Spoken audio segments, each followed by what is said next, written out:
जैसे कि हम पहले फिल्मों में देखते थे कि जो विलन होते थे या अपराधी होते थे किसी महिला के साथ यौन शोषण करके या सेक्स करके फिर भी वो बच जाया करते थे। क्या ऐसे रियल लाइफ में भी संभव है क्या?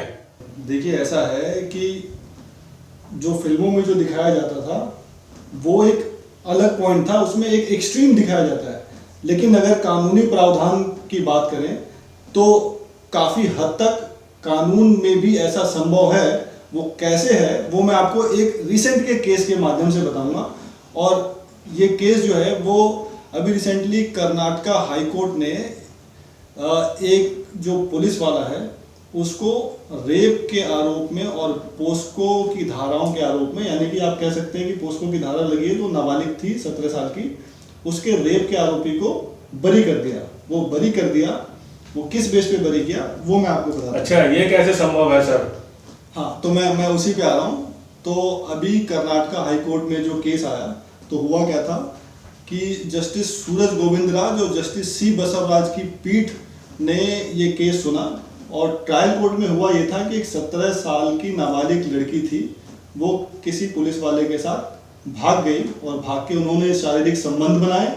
और शारीरिक संबंध बनाने के बाद जब उनके घर वालों को पता चला तो उन्होंने एफआईआर करा दी पुलिस स्टेशन में ही। 376 जे की धारा लगी। तो 376 तो पूरी आपको मालूम है कि रेप के लिए होती है, और जे इसलिए लगती है कि 376 2 जे। तो 376 2 जे जो है वो है कोई सरकारी कर्मचारी अगर किसी लड़की के साथ रेप करता है तो उसके लिए 2 जे लगती है। तो सरकारी कर्मचारी था। इसके साथ पोस्को की धारा 5(1) और धारा 6 पोस्को की 5(1) भी होती है, जो भी ये एक तरह से डेफिनेशन की धारा है जिसमें ये आता है कि रेप अगर कोई पब्लिक सर्वेंट करता है, कोई हॉस्पिटल का कर्मचारी है, कोई धार्मिक संस्था का कर्मचारी है, कोई और प्रबंधन का कोई कर्मचारी है, तो वो किसी लड़की के साथ, नाबालिग लड़की के साथ रेप करता है तो उसके लिए लगती है। और 6 में जो है वो सजा बताई गई है। तो सर ये धारा भी बताई गई है, सजा भी बताई गई है, फिर इससे बचा कैसे जा सकता है? हाँ, तो देखिए, अब इसमें हुआ ऐसा कि उन्होंने घर से भाग के, जो नाबालिग लड़की है वो पुलिस वाले के साथ भाग के उसने जो है उन्होंने टाइम स्पेंड किया, उन्होंने शारीरिक संबंध बनाया। इधर दूसरी तरफ माँ बाप ने पुलिस स्टेशन में जाके एफआईआर करा दी, पुलिस वाला सस्पेंड भी हो गया, पुलिस वाले के ऊपर इंक्वायरी बैठ गई। उसके बाद क्या होता है कि जब कोर्ट में ट्रायल शुरू होता है तो फिर कोर्ट में बात ये आती है कि ये रेप नहीं था, ये कंसेंशुअल रिलेशन था, यानी कि लड़की की सहमति से सेक्स। तो इसमें होता ऐसा है कि देखिए, अब कानून में बात ये आती है कि क्योंकि लड़की 18 साल से कम की है, तो 18 साल से कम की लड़की क्या सेक्स के लिए सहमति दे सकती है अपनी? हाँ, अब पॉइंट यहीं पे आता है। अब at the time of sex तो वो लड़की 18 साल से कम थी, इसके लिए एफआईआर भी हो गई और पोस्को भी लग गया।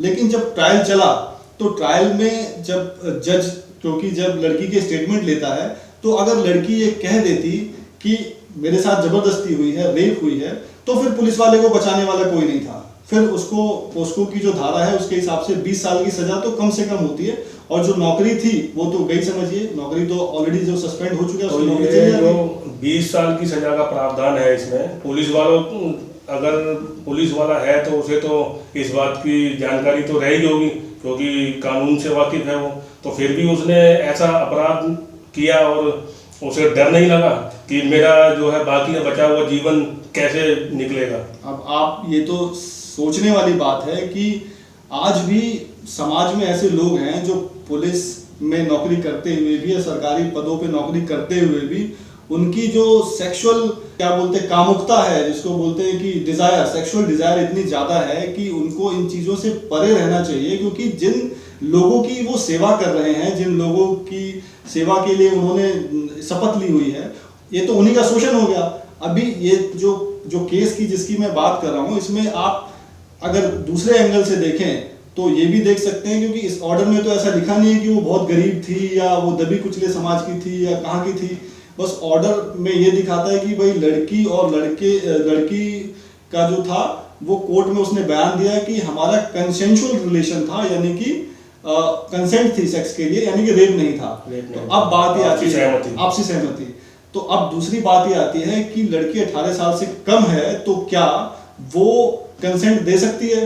तो कानून में तो प्रावधान ऐसा है कि वो कंसेंट दे ही नहीं सकती, उसका कंसेंट माना ही नहीं जाएगा। तो जब कंसेंट माना ही नहीं जाएगा तो वो रेप की कैटेगरी में ऑटोमेटिक आ गया, ठीक है। लेकिन अब जो डिस्ट्रिक्ट कोर्ट है, डिस्ट्रिक्ट जज है, उसने तो आरोपी को सजा दे दी 20 साल की, ठीक है 20 साल की सजा उसको हो चुकी है। लेकिन जब मामला हाई कोर्ट में जाता है तो हाई कोर्ट इस बात को, यानी कि जो डिस्ट्रिक्ट कोर्ट की जो सजा है उसको पलट देता है, ठीक है। और हाई कोर्ट की जो बेंच है, जस्टिस सूरज गोविंद राज और जस्टिस सी बसवराज जो है कर्नाटक हाई कोर्ट के जज हैं, 2 जजों की बेंच ने ये मामला सुना था। तो अब उनका मानना ये है, उनका पॉइंट ऑफ व्यू देखिए कि लड़की 16 साल से ऊपर अगर है तो वो इतनी समझदार हो जाती है कि उसको किसके साथ शारीरिक संबंध बनाने हैं या किसके साथ नहीं बनाने हैं, इतनी कैपेबल हो जाती है, जजेस का ये मानना है, ठीक है। तो इस बेस पे उन्होंने लड़की के बयान के बेस पे कि जो लड़की ने निचली कोर्ट में यानी डिस्ट्रिक्ट कोर्ट में जो जज को बयान दिया है कि हमारा कंसेंशुअल रिलेशन था। और इससे भी मजे की बात तो ये है कि ये जो घटना है ये 2018 या 19 की घटना है, या शायद उससे भी पहले की घटना है। मैं भी फिर से पूरा रीड करूंगा जजमेंट को तो फिर पता चलेगा। तो अभी करंट में जो सिचुएशन ये है कि उसके 2 बच्चे हैं, दोनों ने शादी कर ली है आपस में, यानी कि जो विक्टिम है, विक्टिम लड़की और पुलिस वाला, दोनों ने शादी कर ली, उस लड़की ने शादी कर ली, 2 बच्चे भी हैं। तो अब जो लीगल पॉइंट ऑफ व्यू से ये आता है कि अगर आप उसको 20 साल की सजा दे दोगे तो क्या होगा? उसके तो जो एक तरह से बसा बसाया घर है या बसा बसाया एक तरह से गृहस्थी है वो खत्म हो जाएगी। तो इस सामाजिक परिस्थिति को देखते हुए और लड़की के कंसेंट, लड़की के स्टेटमेंट को देखते हुए उसको बरी कर दिया कि अब क्योंकि लड़की ने बोला कि जब उसकी सहमति थी तो अपराध नहीं बनता है, क्योंकि रेप का तो मतलब क्या, आपके साथ जबरदस्ती हुई, आपके साथ मारपीट हुई, आपकी इच्छा के विरुद्ध हुआ। अगर ऐसा होता है तो ये तो फिर पुलिस वाले से ज्यादा तो सजा लड़की के लिए मानी जाएगी। देखिए, लड़की के लिए सजा तो कानून में तो ऐसा प्रावधान नहीं है, वो इसके लिए नहीं है क्योंकि जब 18 साल से कम की लड़की है तो उसके बयान की कोई लीगल वैलिडिटी ही नहीं है, यानी कि वो उसका बयान जो है वो एक तरह से लीगल वैलिडिटी, मैं सही बात नहीं कहूँगा, मतलब एक तरह से उसकी सहमति वैलिड नहीं है। जो इंडियन कॉन्ट्रैक्ट एक्ट है उसमें भी आप देखेंगे कि 18 साल की उम्र है, वोट डालने की भी 18 साल की उम्र होती है। तो जो कानूनन सहमति देने की उम्र है वो 18 साल की होती है। तो वो नहीं है तो इसका मतलब उसकी कंसेंट नहीं है, तो कंसेंट नहीं है तो हालांकि एक्चुअल में कंसेंट है, एक्चुअल में जो उनका सेक्सुअल रिलेशन हुआ उसमें कंसेंट है, लेकिन कानून में कंसेंट को माना नहीं जा रहा, सिर्फ इस वजह से एनोमली है।